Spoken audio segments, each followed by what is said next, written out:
When should you draw Social Security? Saw an article recently with just blatantly bad advice. We're going to talk through it, why it's bad advice, and then what you should do instead. I've got that and more coming up.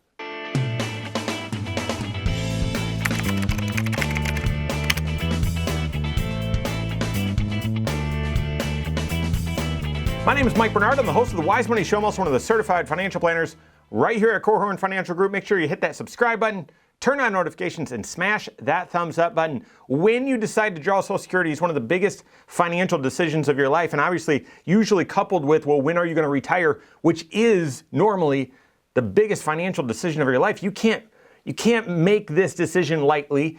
There's potentially, hundreds of thousands of dollars of swing of impact in your financial life, depending on when you choose to take it. So it's a big deal. Now, I understand the financial planning implications and the real life implications.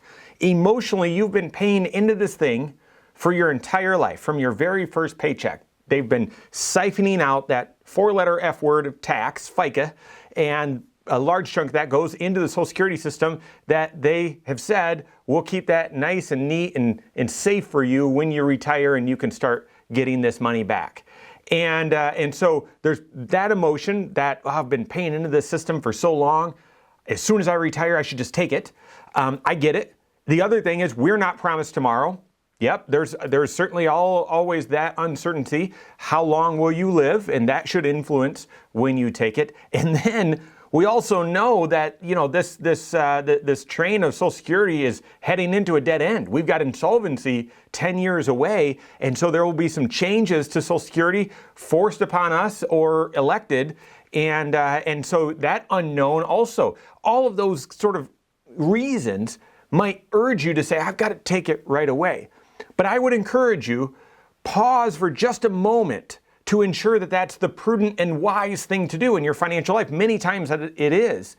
But there are occasions, depending on your circumstance, where it may make sense to delay a year, 6 months, couple of years. Delay all the way to 70 is what the math suggests. So I've been, from a planning perspective, I'm aware of that tension. All of our advisors are, and we planfully walk through it for each client to help them optimize their Social Security and make a great decision. A lot of other financial advisors, ones that are not financial planners or maybe say they do financial planning but really don't, they may be quick to say, draw it right away. Draw it at 62. Draw your Social Security immediately. And I would say a lot of times that is based on them wanting to tell you what you want to hear, as opposed to them actually doing a plan and saying, this is what you should do. If they tell you what you want to hear, you're going to like them and more likely do business with them. I'm just throwing that out there. So when I saw an article recently that said 3 reasons why you should draw your Social Security at 62, I thought, okay, this is interesting, because I'm always curious, always looking for that different perspective. Our advisors, we are geeks. I'm a professed geek. We love learning about new strategies, fringe ideas, new approaches. The financial world and laws are always changing. And so our head's always on a swivel to say, well, is there something we're missing? Is there a new approach, something to consider? And I got to tell you, of these 3 reasons in this article, one is completely accurate and valid and should be the first reason on your list. The other 2 are terrible advice. It's just bad advice, and nothing against the author. It maybe they were writing in a certain scenario, but it's not portrayed that way. Let's walk through those 3, and then I'll tell you some actual reasons, real life planning reasons why you may want to draw scenarios, times when you may want to draw your Social Security right away. So the article says there's 3 reasons when you'd want to draw your Social Security right at 62, and the first one is you have a health reason. There's a health reason where your life expectancy is shorter and therefore you should draw at 62. Absolutely valid. Absolutely valid. Now, you've got to make sure that you're not still working. Even though you're eligible to be drawing at 62, you've got to be aware that if your earned income is above a certain threshold and you decide to start drawing Social Security at 62 or before your full retirement age, your Social Security could be penalized. You could earn so much that your Social Security is penalized all the way away, like right where you wouldn't actually receive anything. You'd elect Social Security, but you make 50 grand, 60 grand, and you actually don't receive any of your Social Security because it's all been eaten up by penalties. But if you've got a shortened life expectancy and you're eligible, you're able to draw Social Security without it being penalized or penalized much, I completely agree. Health is absolutely one of the main considerations that should determine when you should draw your Social Security. So, valid point. Now, the article says the second reason you should draw your Social Security right at 62 is if you've got debt. Debt that you need to, that you could use your Social Security income to help pay off. I think this is bogus advice. I really do, and I can't say it more strongly. I probably could. That might be a little more entertaining. I don't know. But here's the thing: if you've got debt that you need to pay off, it suggests that your current income level isn't enough for you to make progress on your debt. Therefore, keep your income level to where it is and add Social Security on top of that.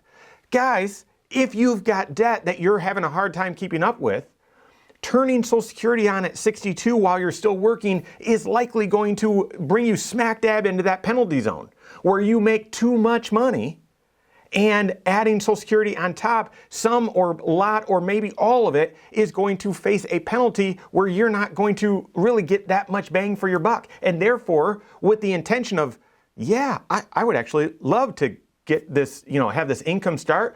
Gosh, an extra $1,500 a month or $1,200 a month, I could, if that was going on debt, I could get this debt paid off really quickly. Yeah, but oftentimes that's going to require that your earned income go down to a level such that you can turn on Social Security and have it not be penalized, and then you're back to square one, where that's not extra income that could go towards paying off debt or funding that goal. Rather, you've just sort of swapped places, right?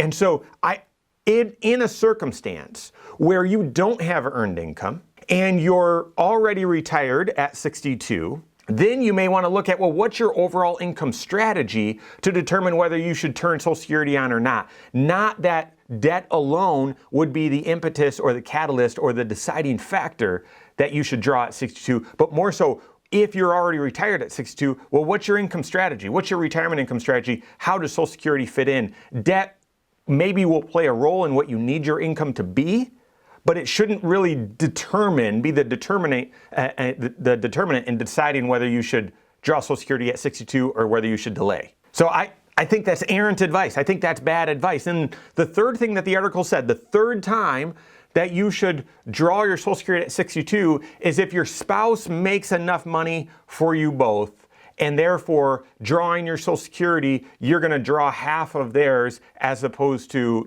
yours, because half of theirs is better. Terrible idea. Terrible idea. And here's why. You're not eligible to draw half of their Social Security until your spouse actually turns on their Social Security. There used to be a loophole where you could do a file and suspend, or there was another one where you could basically start getting some of your spousal Social Security benefit even though your spouse hasn't turned on Social Security. Those loopholes have been closed. They're essentially non-existent anymore, unless it's a you're in a widow or widower situation. And therefore, the idea that, well, I'm going to draw off of my spouse's Social Security, that's a higher amount, they make enough, and therefore I don't need to worry about that, that's bogus. Now, if the angle of that argument is, well, even though they're not drawing, I'll turn mine on right now because it's really small, because when my spouse starts drawing Social Security, I'll collect, my benefit will jump up to theirs. That is a valid point, but you've got to know that because you're drawing early, you then get an early withdrawal reduction in your Social Security. And you might say, well, wait a second, no, because I'm switching to my spousal benefit, half of my spouse's, when they start drawing. I know, but the Social Security system looks and says, yeah, but when did you start drawing any Social Security benefit? Oh, you started back at 62?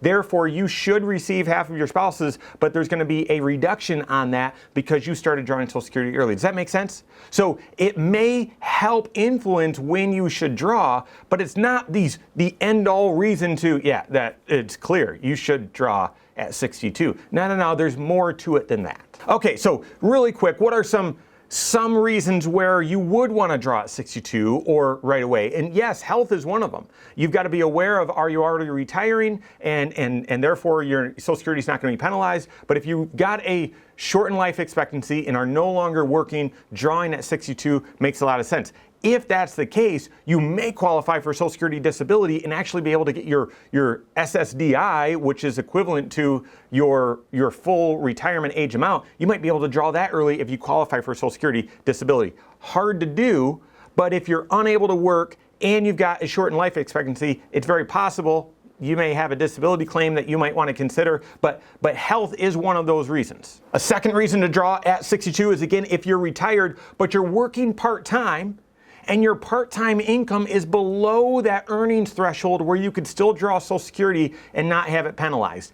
If that makes sense, and building those assumptions into your long-term retirement plan, if everything works, it has the right level of confidence, green light. And we do this all the time. That's absolutely a scenario where it'd be okay to consider drawing Social Security right at 62, where maybe you don't want to invade a lot of your other investments too much, and so you're going to retire early, work part-time, but below that wage limit, turn on Social Security, and that's going to be a strong part of your retirement income plan. Makes sense. We do that all the time. That's the second reason why you'd want to consider it. And then the third, and this applies in the second scenario as well, but you retire early or retire by 62, and it's unlikely you're going to return to the workforce. And why do I say that? Because sometimes, and we're seeing this right now, where people all of a sudden there was a windfall or certain catalyst and they decide to retire and then they're bored. And I feel bad for those people.